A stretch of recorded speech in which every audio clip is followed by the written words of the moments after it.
Advisory Committee. At this point, we'd like to invite anybody up who has some input from us under public participation. That's for items not on the agenda. Seeing none, we'll go on to an approval of the meeting record of January 16th. I'll move to approve the minutes from January 16th. Second. I have a motion and a second. Any discussion?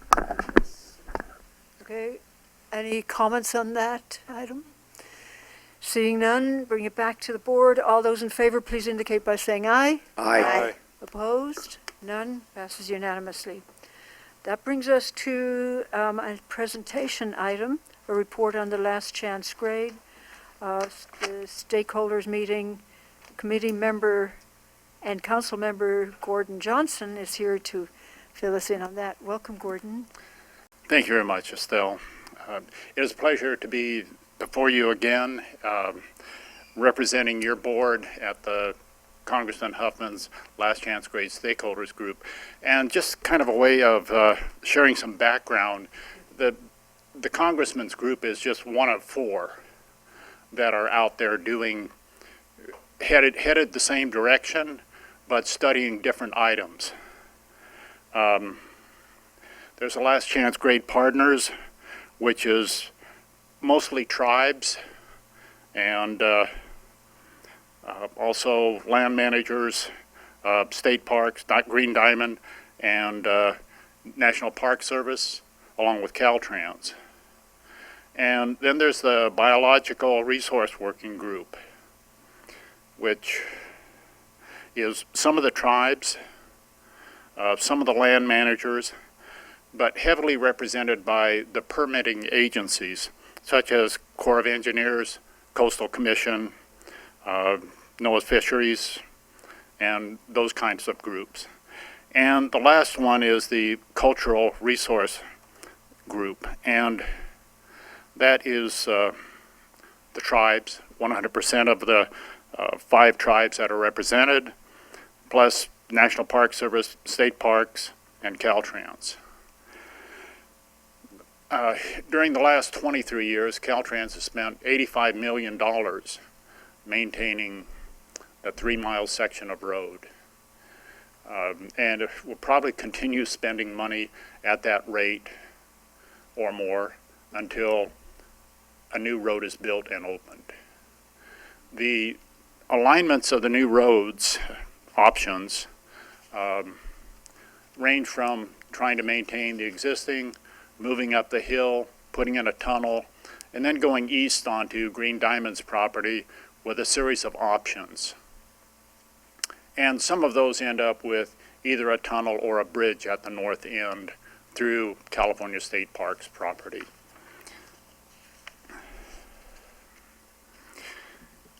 Caltrans, in the middle of December, sent out a CEQA document, and it was an initial study for a proposed negative declaration for the next phase of drilling to go up there, geotechnical studies. And during the 1-month period that was circulated, there was one comment came back from the Coastal Commission. Very clean document. I didn't have anything to do one weekend in December, so I read it all. Great reading.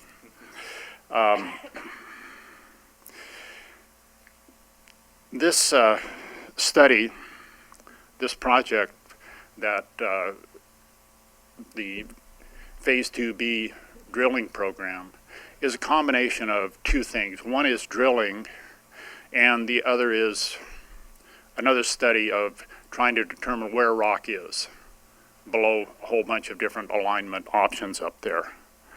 For the drilling part, Caltrans is proposing 15 to 17 different boreholes. And these holes will be approximately 200 feet, continuous sampling all the way down. So it's not going to be very fast. I mean, you got to pull up a core of rock with each time you sink your auger down. 5 of the borings will be accessed only by helicopter. So it's going to be ultra expensive. The borings will be on National Park Service property, Del Norte County Redwood State Park, and Green Diamond. This work will be performed between September of this year and January of next year. So it'll be fall and winter work when there's no nesting going on by any of the birds. Borings will be about 200 feet deep. And when the borings are done, after the samples are taken out, there'll either be a slope indicator put in, which will tell what's moving when and how fast and at what depth, or a piezometer, that is, they'll be able to tell the depth of groundwater. Also, the second part of that project will be a seismic survey, and they'll be put in lines that are 200 to 600 feet long on all the proposed alignments. And this is kind of interesting stuff if you're an engineer or a geologist or, you know, a geotechnical engineer. These seismic lines will be 200 to 600 feet long. There'll be 24 little receivers on them called geophones. And they'll be pounded in there'll be a tube pounded in the ground and a geophone placed in it. All of these will be connected by wires, and they'll all go to a seismograph. And then a big strong guy will take a 16-pound sledgehammer and hit really hard a steel plate. And that steel plate is connected also to the seismograph. And so from this information, shock waves are sent out, and the time it takes to get back to the geophone and register at the seismograph tells the scientists how deep rock is.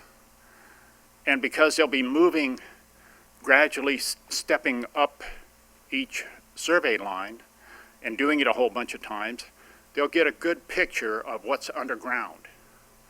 And for the engineers designing it and for the contractors that are building it, they need to know information like how deep is the rock, how hard is the rock. And the velocities of pretty good rock are 10,000 feet per second or faster. So basically 2 miles per second, a lot faster than in air. Okay, and for a normal contractor, they figure that rippable rock is about 2 miles per second, 10,000 feet per second. So this will help with the contractors when they're doing their bidding.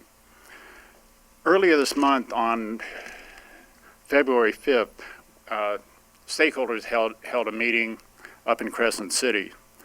And at that time, it was announced who the successful contracting firm and their sub-firms will be for the preparation of the environmental document. And the firm is HNTB. Most of us don't know who that is or what they've done, but they're a big player in the world of preparation of plans and administering contracts. They've done things like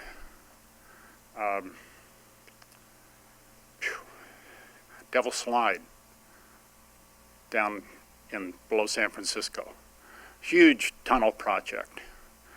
The lady that is going to be the HTNB rep, she worked on that job. She also worked on a project that is just south of the San Francisco Golden Gate Bridge, all that maze of brand new freeways that took a decade or a decade and a half to complete. She worked on that also. Huge, huge project. Some of the local, there are 8 subcontractors with them, and we'll recognize some of those names when I tell you. Selvage, Heaver, and Nelson from here in town. They're going to be doing some of the geotech work, and Plan West. And those of us who served on LAFCO know who Plan West is. They provide the executive officer for LAFCO.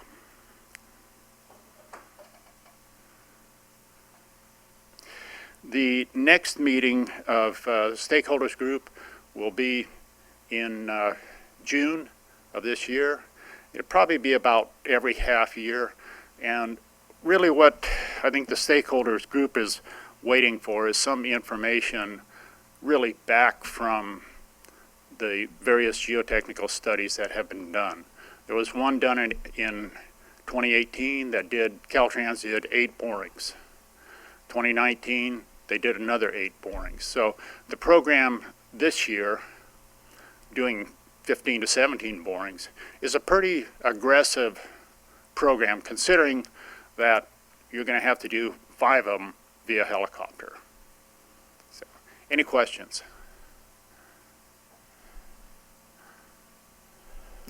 No questions, Gordon, but Thank- thank you very, very much. That was fascinating. And no, really. I mean, Thank you. You're very polite. no. I totally appreciate your love of engineering and all the Yeah. it's there, and I think it's a great story. Thank you. Thank you very much. So now we go on to, let's see, the second presentation, and this is from Caltrans. Jeff will provide an update on the Eureka Arcada 101 corridor project. Welcome. Good evening. Thanks for having me. So, first I'll start off with our 3 shop projects in the corridor were awarded, and those include the cable median barrier project, the Jacoby Creek Gannon Slough Bridge project, as well as the Excel deceleration lane project. So those 3 have all been awarded. The other remaining shop project Caltrans has is the Tidegate project, and we are planning to deliver that one with complete design in March, so next month, and then start prepping that one for advertised bid and award as well. So that one will be reaching those milestones soon. The Indianola undercrossing and half signal at Airport Road, we're still targeting completion for the design in January of 21 and planning to go to construction in the summer of 21. I believe one of the last times I was here, we discussed that due to our geotechnical drilling information that we received, that we have some consolidation issues out there that are going to not only increase the cost of the project, which we've already discussed and have been dealing with that, but also add a lot of construction time to the project. And so what Caltrans has done, we have kind of what we're calling our baseline scenario right now, where that is just conventional embankment construction for the approach fills up to the structure. Would require an extensive amount of time to allow for the soil to consolidate and reach its compaction and kind of complete that consolidation timeline that it would need, so we don't get further settlement beyond that. But we've actually hired Kleinfelder, a consultant, geotechnical consultant, and not on HCOG's dime, so we're not using any of the RIP shares from the Indianola project. We found some other funds to do this. But we've hired them separate to analyze some other options to see if we can't shrink the time frame for construction, because right now we're looking at it could be anywhere between 5, even 6 seasons of construction with the amount of time we need for the soil to consolidate. Now that entire time is not soil consolidation. It's nearly 2 years of consolidation timeline, but it complicates things with our staging and whatnot. So we have a big interest in also looking to find a way to shrink that construction time frame down. So Kleinfelder had looked at various alternatives and feasibility of those, and there's one that still stands that could be a potential, which we've hired them on to explore further. So we don't have enough information at this time to be able to say, yes, it makes sense to go this other direction, and that other direction, it would be the same, the end result would be the same project. It's just how you construct those approach fills. And it's called column supported embankment. So rather than the soil supporting those approach fills, there's an actual kind of column structure that would support those loads and take out that consolidation issue and shrink the time frame considerably.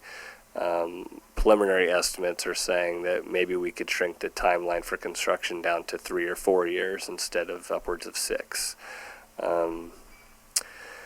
So we expect in the next few months to know the results on whether that will be a viable option. But in the meantime, we have both options being designed concurrently. So, and then once we get enough information on that second option to be able to say whether that's viable or not and makes sense, then we would pull the plug on one or the other. Let's see here. And we did already I have already approached the board here regarding our considerable cost increase that we had a few months ago back in, I believe, in the summer of 19 when we daylighted that. That additional funding is going to come solely from the ITIP, and that funding is on the March CTC agenda here next month. So we expect a positive outcome there and to be able to call the project fully funded again after that meeting. Some really good news just occurred last week on Valentine's Day. So Marcella traveled down there as well. So in Long Beach, the Coastal Commission had their hearing down there, and the mitigation coastal development permit was on the agenda. So we were able to get that approved. So that was a nice thing to check off the list and get our final permit for the project. Allocation for the funds for the mitigation project are also on the March CTC agenda for next month, and we plan to put that out for advertisement here real soon. The plans are complete now, and we plan to go to construction this summer on the mitigation. Some other good news on the mitigation project. It looks like we will be able to complete the design in terms of the amount of support budget that we used solely in the environmental phase budget, which I know there was some talk about why that number was rather high. I think it was about $950,000 that we had estimated for the environmental portion of the mitigation project. Some things changed, or we didn't end up needing to do a separate environmental document for the mitigation. We're able to wrap it under the existing environmental document we had for the Eureka Arcada corridor. So there was a reduction in, I guess, support budget that was needed in that phase. But on a positive note, we were able to complete all of the design work as well and not actually dip into the design allocation of funds, which was $2.1 million for the design portion. So preliminarily, it looks like we'll be able to capture that whole environmental phase plus the design phase within that $950,000 in the zero phase that we had estimated, and the $2.1 million, I don't believe we're going to have to touch at all. And in talking with our headquarters programming folks, as long as we have a greater than 20% savings, then the savings go back to the funding pots that they came from. So that $2.1 million, I don't have the proportion here with me. A portion of it was RIP and a portion of it was ITIP. And so it would be, I guess, more or less refunded back based on that proportion in a future STIP cycle. So we expect that HCOG will see some RIP shares coming back to you from that $2.1 million and based on the proportion. And I don't have what that number is, but I can probably get an estimate of what that'll look like to Marcella here soon, and then she could probably share that with you all. I think that's about all I had then. Any questions? Any questions from anyone? Marcella and let me go with Marcella, and I have a question, and then I'll put it out to Gordon. Jeff, we're also expecting less of a construction cost because it's a new design and we're not doing landfare anymore. So are you asking for less at the March meeting, I'm hoping? Yeah, a little given all bit. that So the total capital estimate of the mitigation right now, I believe, is about $14.5 million in total. Our previous estimate when we programmed the project, along with all the shop projects feeding in their portion of the mitigation, was $16.8 million. So that is about a $2.3 million savings. There would have been further savings. We were able to also wrap in Humboldt Bay Trail South's, all of their mitigation into the project as well. So the mitigation project is going to make Humboldt Bay Trail South whole in terms of their mitigation needs for their wetland impacts as well, which is a big My question positive was as well. about that alternate approach instead of the compaction using the poles, and would that increase the cost? No, so we identified with the consultant a number of constraints when evaluating different alternatives to reduce the time of construction. One of those being cost, based on when we had the cost increase for what we're calling our baseline construction scenario, that it had to be within that. So it appears preliminarily it is within that, and potentially actually would have a savings to that as well. Just because of the time, maybe, or more. Yeah, and that's one component. And there's some other things that come out in terms of items that are no longer needed as part of the construction contract with that method of construction. And if we do go down that path, I would come share more detail with the board about that alternative and what it entails, and if I need to bring some, maybe a member from Kleinfelder here to answer any questions about it as well. Great, thank you, Jeff. Mm-hmm. Seeing no more questions from the board at this point, I'll invite a member of the public, Thank none you. other than Gordon Johnson. Jeff, I had a question.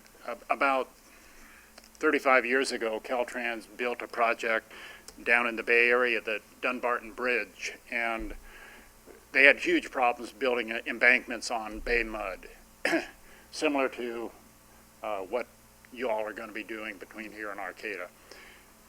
What they did was they put in a massive field of wick drains.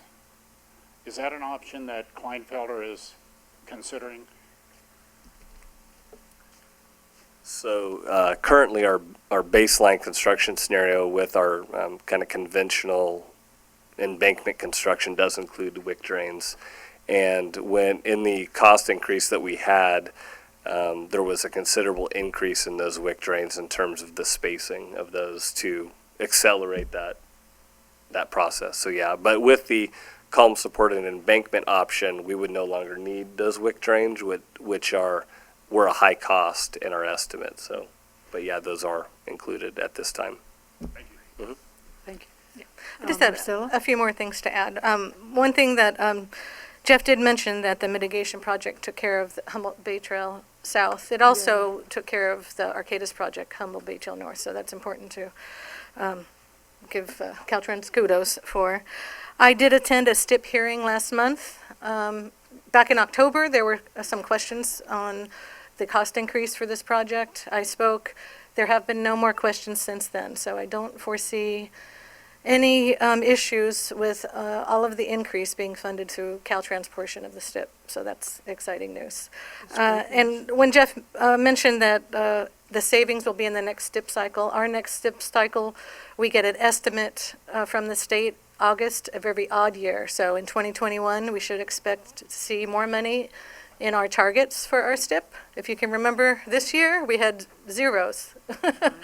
So we did not program anything this year. But in 2 years from now, we do expect our regular share in addition to the savings.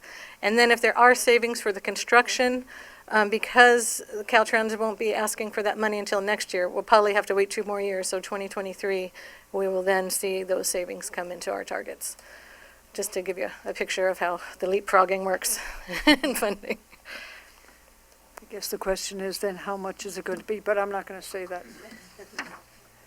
I'm sure Jeff will let me know and I'll report back. Director Johnson? I'm just going to ask Jeff a question. A while back when we were, turn my mic on. A while back when we were talking about the settling of and then that's when you brought in the columnar design for support for the overpass, but for the earth loading for the ramps on either side, they don't think that the wick drains are necessary for settling, and then when the impact loading, when you leave the approach and get on the structure, and then when you leave the structure and you're back on the decline, adds a little, would the wick drains have any impact on that, or? Yeah, I believe the wick drains are also right now proposed in the ramp locations as well. And they've increased decreased the spacing of those wick drains in order to accelerate that process. In terms of when you're coming off the structure onto the embankment portion, that kind of just approach to the structure, I know, we've had structures where, we've seen some settling over time in those areas, and we've had to go back and kind of pave and fix that. So that's definitely one of the considerations in the design in terms of the wick drain being the solution to that. I can't speak to that, but I know we're aware of that, and that's always a goal to minimize, if not eliminate that from happening. Sometimes with the soil conditions, it's just going to happen over a number of years. But that's definitely a target of ours and something that the team is very aware of, especially in a condition like this where we're dealing with bay muds that consolidate considerably. Thank you. Mm-hmm. Any further questions for Jeff before he goes and sits down again? Okay, thank you All very right, much. thank you. Really appreciate it. And thank you for the good news. So, thank you for that presentation. That brings us on to the consent calendar. First of all, does anybody have a request to pull anything from the consent calendar? Okay. I'll entertain a motion.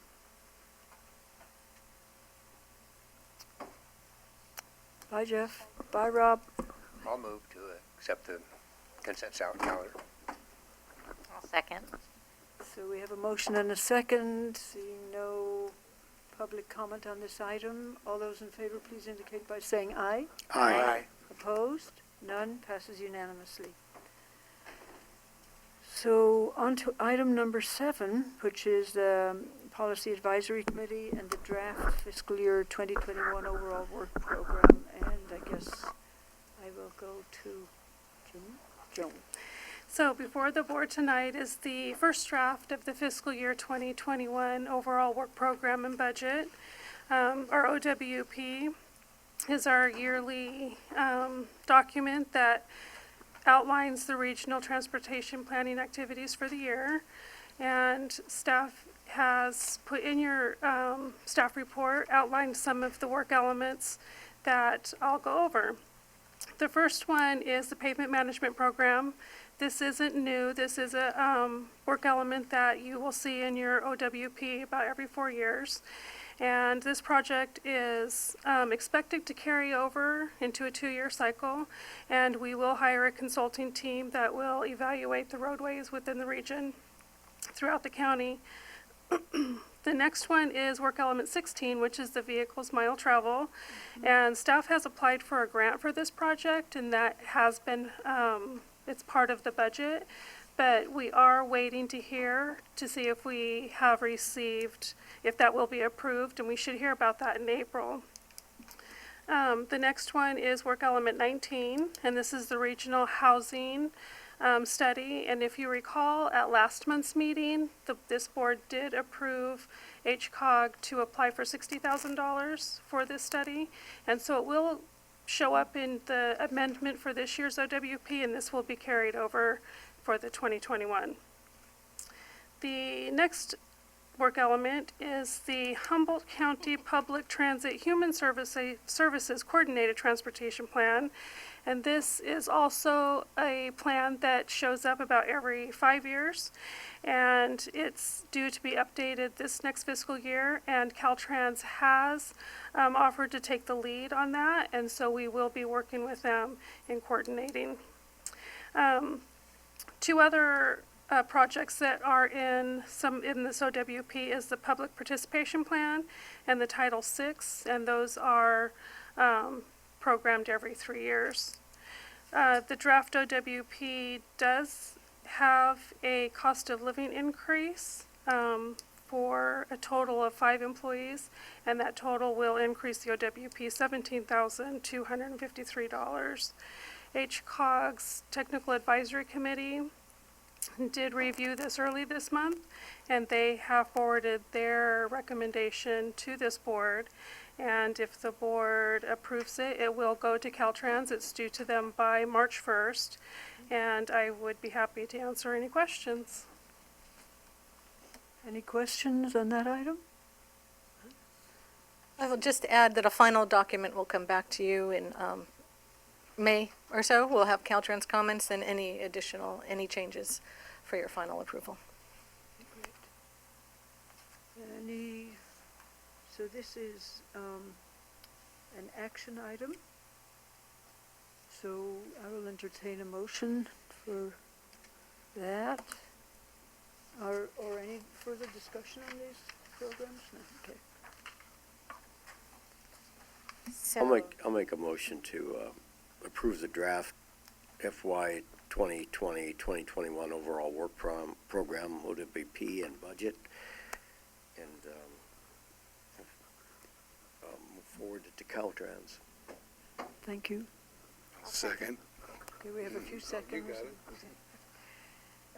Director Seaman is getting the honor of being the seconder on that one. Any further comment about that? All those in favor, please indicate by saying aye. Aye. Opposed? None, passed unanimously. Thank you. So that brings us back to reconvening as the HCOG board. I'll entertain a motion on that regard.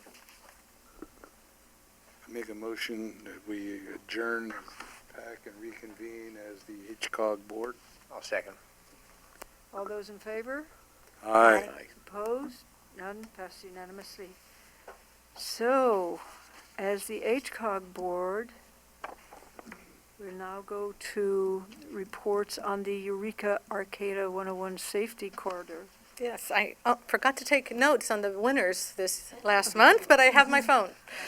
Well, we do have it Yes. printed, don't we? Yeah. So, does it talk about this month's winners on the staff No, it report? doesn't No, talk about okay. it. No, you're the one who picks the winner. So, well, it's actually Gary Whitmer who provides this. This month's winners are a 64-year-old female from Arcada, stopped going 70 miles per hour. A 21-year-old male from Eureka stopped going 71 miles per hour. And this is in bold, so I don't know if I'm supposed to yell it or not. A 22-year-old female from Arcada stopped going 73 miles per hour. 15 other citations for speeding range from 63 to 69 miles per hour. Wow. Yeah. Even we had a death, and Yeah, people are still exactly. You would speeding, think so that would make people think. unfortunately. Any comments on that report? Okay. I believe, do you have anything for us, Kevin? I do have one more item. I provided everyone a Humboldt Bay Trail Fund flyer. I just received it today. The Bay Trail Fund Committee met, and I just thought it would be good for everyone to hear that since the fund was started in June 2017, as of December of 2019, people have contributed almost $372,000 for maintenance, for upkeep of the Bay Trail. Jurisdictions can request those funding to be competitive in the active transportation program. They haven't done that yet, but those are eligible requests for that funding. So I just thought it would be interest to everyone. We will be putting this on our website and on our Facebook if anyone in the public is interested, or they can email or call. We can get them a copy of it. Thank you, Marcella. I believe that's it, and we are adjourned. I didn't get it either. Okay.